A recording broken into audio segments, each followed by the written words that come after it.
This here is an idea for a deck that I've had for quite a while now. I was actually looking into this deck post Gate Crash because obviously having access to Watery Grave and Breeding Pool and the rest of the cards that come along with those with the Dimir and the Simic Guild uh, is going to help this deck out quite a bit. And I definitely think that post Gate Crash Bug is one of the big decks that I'm going to be looking into. But I figured why not kind of just build a skeleton of the idea that I was having with the cards that are currently in the format, just to get the idea out there. I have always liked, ever since actually 2 years ago. When was it? Innistrad. Whenever Innistrad came out, I really liked the idea of snapcasting. Back then we had Despise, and I believe we had Duress as well still.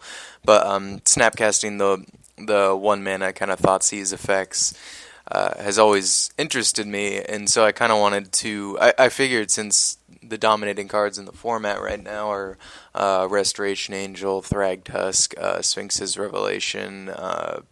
Even some of the bigger cards like against aggro being able to appetite like a Hellrider or a Falconwrath Aristocrat or an Olivia or something like that. Or, of course, there's always the crazy decks like Omniscience and whatnot. But I don't think this deck will have any trouble versus the any of the Worldfire, Omniscience style decks. The Epic Experiment, those things that are trying to go big with instants and sorceries, just because those decks lose so hard to counter spells, which is actually why I had this idea, or I actually built this yesterday. I tweaked it a little bit today, so I haven't tested this list at all, but I'd like to work with it a little bit. I'm definitely going to be waiting until Gate Crash to do anything serious with this deck. But the idea was that originally in Standard, obviously Thragtusk was a defining card, and Angel of Serenity kind of came in as another one of the dominating cards in the format. But I feel that people have really learned how to fight against Angel of Serenity, and the fact that it costs 7 mana and is so, I guess the best word for it is white, and if you want to lead away from white, or you want to play white but you just want to splash white for things like Restoration Angel and what's the card, Detention Sphere, things like that, it's much harder to play a card that's a triple white spell when you're trying to be more like whatever other colors you're trying to be.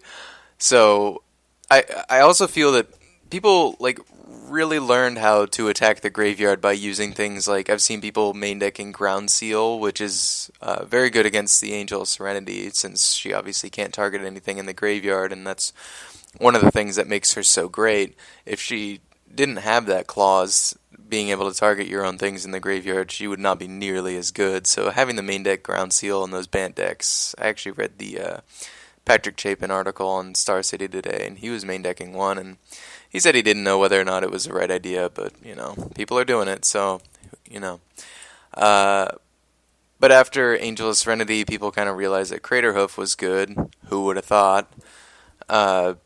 And you saw, the Hoof There It Is deck, so people tried to kind of go bigger than Thragtusk, and Craterhoof does a good job of that. If you have enough creatures out, even if someone's at 35 life from blinking a Thragtusk a couple times or playing a few of them, Craterhoof can still get there with a few guys on the board. He's a monster, and I still have a lot of respect for Craterhoof Behemoth.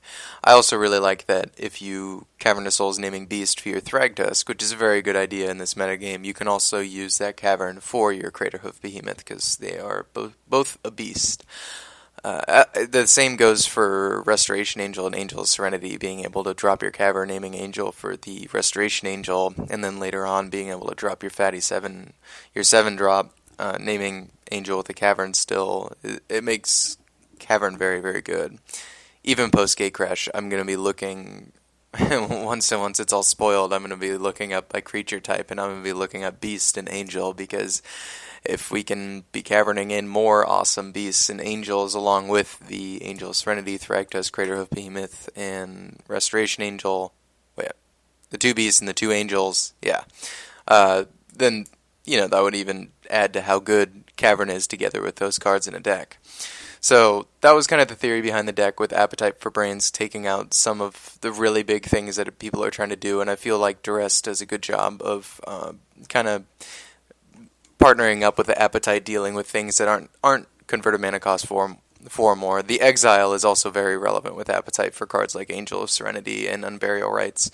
But the Duress still hits cards like Sphinx's Revelation, which is the biggest one, and Epic Experiment, even counterspells, being able to get their counterspells out of their hand so you can get your Thragtusk or your Jace to resolve. And the main reason I wanted to build this deck is I just feel that attacking people's life totals right now is just not the right thing to be doing. And that's been true for quite a while. Like, it took people a while to realize it, for like in Bant Control, when people started splashing black for the Nephalia Drownyard, which I think was a really good idea, but I don't know why people haven't next leveled that yet. And that's what I'm kind of trying to do with this deck. With the you obviously have the Nephalia Drownyards in the deck. You're definitely not splashing black. You are very dedicated to black in this deck. With Forbidden Alchemy, the Ultimate Prices, Appetites, Dresses, Slips, and even the sideboard, you have like the Death Red Shaman and whatnot. I love this card, as you all know. So being able to side that in, depending on the matchup, is very nice to have access to. But yeah, using the Jace Memory Adept to just play him, and I mean, he's such a fast clock. Like, you don't need anything on the field. It can be completely blank. All you need to do is have your Jace resolve. And once it resolves, you just mill them, and they literally have like 3 turns to win. And if they're sitting there trying to like cast a Sphinx's Revelation for more cards, or casting things without haste like Thragtusk, Jace is just going to get there. You can easily, in this deck, you can easily put things in front of Thragtusk. If we haven't already dealt with it with something like Appetite for Brains, we can just, when they go to swing, we just Ultimate Price or Snapcast an Ultimate Price. Or just counterspell it. So I really like this deck. I think it's a cool idea. The mana base is not even kind of janky. It's it's stretching it out quite a bit. Like, Evolving Wilds is a card that I think works. I'd like to be using some fetch lands for Deathrite Shaman. Actually, when I originally built this list, I was main decking the Deathrite Shaman, but I didn't want to main deck this card just because I like it so much. I want to be doing the right thing and the good thing. So I actually replaced Deathrite Shaman with Augur of Bolas, which is a card I've been having a lot of frustration with, because you have to incorporate such a high instant and sorcery count, and when you play Augur, you immediately want to play Restoration Angel, so you're already taking up 8 slots in your deck that are non-instant, non-sorcery. And then obviously the theory behind this deck was, let's Jace him out. And so I eventually just had to cut white from this whole entire idea.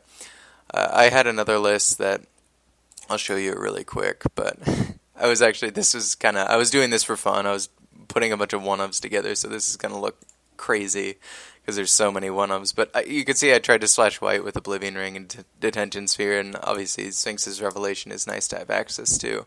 But same idea. I just kind of wanted to put a bunch of singletons into a deck and see what happens. I think this deck would be much less consistent than the other one. The mana base